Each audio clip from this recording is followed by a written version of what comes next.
नमस्कार दोस्तों, मैं हूं अजय चौधरी। आज आपके सामने फिर से एक नए वीडियो के साथ। देखिए दोस्तों, आज से मैं हमारा जो चैनल है उसमें स्टडी का दायरा बढ़ा रहा हूं और आज से रोज़ समसामयिकी के महत्व को देखते हुए नित्य रूप से आपके सामने कुछ करंट के क्वेश्चन डेली मैं अपलोड करूंगा। जो कि एक दिन पहले की घटना होगी, वो रोज़ आपके सामने डेली की डेट के हिसाब से रोज़ करंट आपके सामने उपलब्ध करवाऊंगा। यह निर्णय मैंने इसलिए लिया है क्योंकि वर्तमान में जो भी एग्ज़ाम है, चाहे वो आरपीएससी के हो, यूपीएससी के हो, बीपीएससी के हो, किसी भी स्टेट के एग्ज़ाम हो, और राजस्थान के अंदर ग्राम सेवक से लेके और एक आरएस तक के एग्ज़ाम में जो क्वेश्चन पूछने का पैटर्न है वो चेंज हुआ है। तो इस कारण से उसमें समसामयिकी का महत्व सबसे ज़्यादा बढ़ा है। हिस्ट्री का क्वेश्चन भी है तो उसको भी समसामयिकी से जोड़कर पूछा जाएगा। तो उस चीज़ को ध्यान में रखते हुए आज से मैं रोज़ आपके सामने कुछ करंट के क्वेश्चन पेश करूंगा और आपको इन्हें कैसे पढ़ना है, रोज इन क्वेश्चन को अपने अच्छे से नोट्स में फेयर कॉपी में इनको उतारना है और रोज इसका रिवीजन कीजिएगा। डेली के 10-12 क्वेश्चन होंगे और फिर देखिएगा एक महीने के अंदर आपके पास जीके के कितने करंट के शानदार क्वेश्चन हो जाते हैं। आज मैं 17 जुलाई 2017 के आपके सामने पेश कर रहा हूँ क्वेश्चन। और इससे पहले का जो करंट है 4-5 महीने का, वो एक तो पहले भी मैंने अपलोड किया है और इसके अलावा एक साथ मैं 2-4-5 वीडियो अपलोड करूंगा जिसमें एक साथ वो आपके सामने रख दूंगा। अभी हम रोज के हिसाब से चलेंगे। तो आइए हम बात करते हैं क्वेश्चन के बारे में। पहला क्वेश्चन ये है, ग्राहक संतुष्टि सूचकांक सर्वेक्षण में किस एयरपोर्ट ने पहला स्थान प्राप्त किया है? A Lucknow airport, B Raipur airport, C Chandigarh airport और डी है मुंबई एयरपोर्ट। तो देखिए इसका राइट आंसर होगा बी रायपुर एयरपोर्ट। देखिए जो छत्तीसगढ़ की राजधानी है रायपुर का, वहां स्वामी विवेकानंद हवाई अड्डा ग्राहक संतुष्टि के मामले में एक बार फिर देश के 49 हवाई अड्डों में पहले पायदान पर रहे हैं। भारतीय विमानपत्तन प्राधिकरण द्वारा संचालित हवाई अड्डों के लिए कराए गए ग्राहक संतुष्टि सर्वेक्षण में रायपुर हवाई अड्डे को 5 में से 4.84 अंक मिले और 4.75 अंक के साथ दूसरे स्थान पर राजस्थान का जो जयपुर हवाई अड्डा है, जिसे हम सांगानेर एयरपोर्ट कहते हैं, उसका स्थान रहा है। तो ये मुख्य चीजें आपको ध्यान में रखनी है। उसके बाद दूसरा क्वेश्चन है, ईयू यानी यूरोपियन यूनियन और भारत ने देश में एक निवेश सुविधा तंत्र आईएफएम की स्थापना की घोषणा की है। यह समझौता मार्च 2016 में किस स्थान पर यूरोपीय संघ और भारत के 13वें शिखर सम्मेलन में जारी संयुक्त बयान के दौरान तैयार किया गया था? तो इसका राइट आंसर क्या होगा? ब्रुसेल्स, बर्लिन, पेरिस और मॉस्को। तो देखिए इसका राइट आंसर होगा ब्रुसेल्स, जो कि बेल्जियम है, बेल्जियम के अंदर है।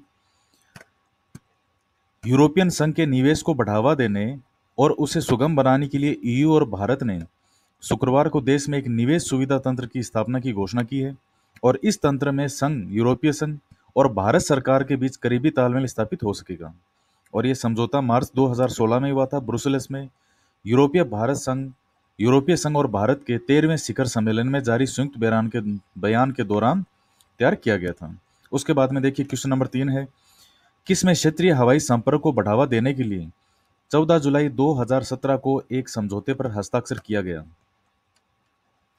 यानी किस स्टेट के अंदर क्षेत्रीय हवाई संपर्क को बढ़ावा देने के लिए 14 जुलाई 2017 को? बिहार, यूपी, मणिपुर और नागालैंड। राइट आंसर इसका होगा बिहार।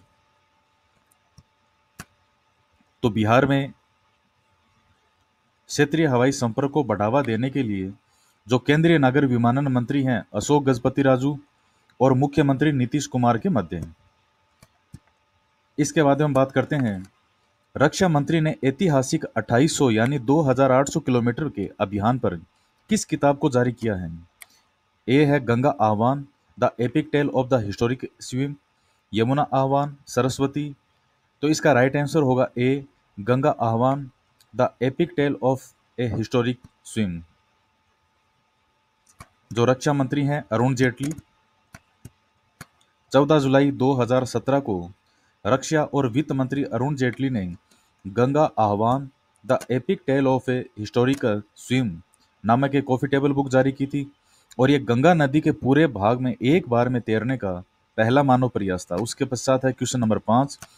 पर्यावरण मंत्री हर्षवर्धन ने 15 जुलाई 2017 को किस शहर में सतत तटीय प्रबंधन के लिए राष्ट्रीय केंद्र राष्ट्र को समर्पित किया है? पर्यावरण मंत्री है हर्षवर्धन के द्वारा। तो इसका राइट आंसर क्या होगा? चेन्नई, मुंबई, सूरत और कटक। राइट आंसर है इसका चेन्नई। पर्यावरण, वन तथा जलवायु परिवर्तन मंत्रालय ने नया राष्ट्रीय तटवर्ती मिशन प्रारंभ किया है, और इस उद्देश्य से पर्यावरण मंत्री हर्षवर्धन ने 15 जुलाई 2017 को चेन्नई में सतत तटीय प्रबंधन के लिए राष्ट्रीय केंद्र राष्ट्र को समर्पित किया। उसके पश्चात बात करते हैं क्वेश्चन नंबर 6। रेल मंत्री सुरेश प्रभु ने 14 जुलाई 2017 को सौर ऊर्जा से संचालित डिब्बों वाली और बैटरी बैंक की अनूठी सुविधा से युक्त पहली 1600 एचपी डीईएमयू ट्रेन राष्ट्र को समर्पित की।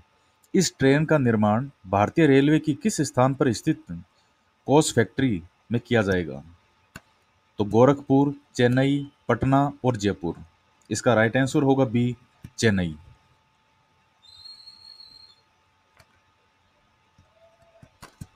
देखिएगा, रेल मंत्री सुरेश प्रभु ने 14 जुलाई 2017 को सौर ऊर्जा से संचालित डिब्बों वाली और बैटरी बैंक की अनूठी सुविधा से युक्त पहली 1600 एचपी डीएमयू ट्रेन राष्ट्र को समर्पित की।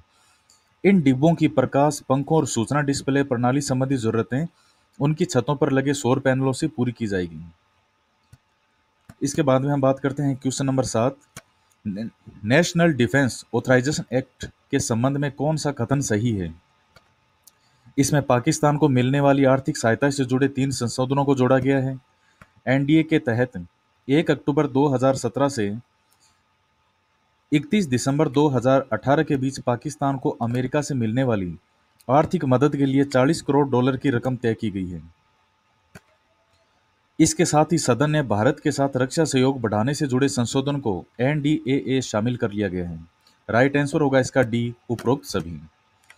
उसके पश्चात है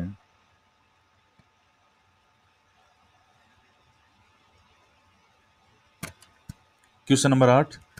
एनजीटी ने किस नदी के नजदीक के क्षेत्र को नो डेवलपमेंट जोन घोषित किया है? तो राइट आंसर इसका होगा गंगा। 4 ऑप्शन है, गंगा, कावेरी, कृष्णा और Luni. Right answer is Ganga. उसके पश्चात है क्वेश्चन नंबर 9।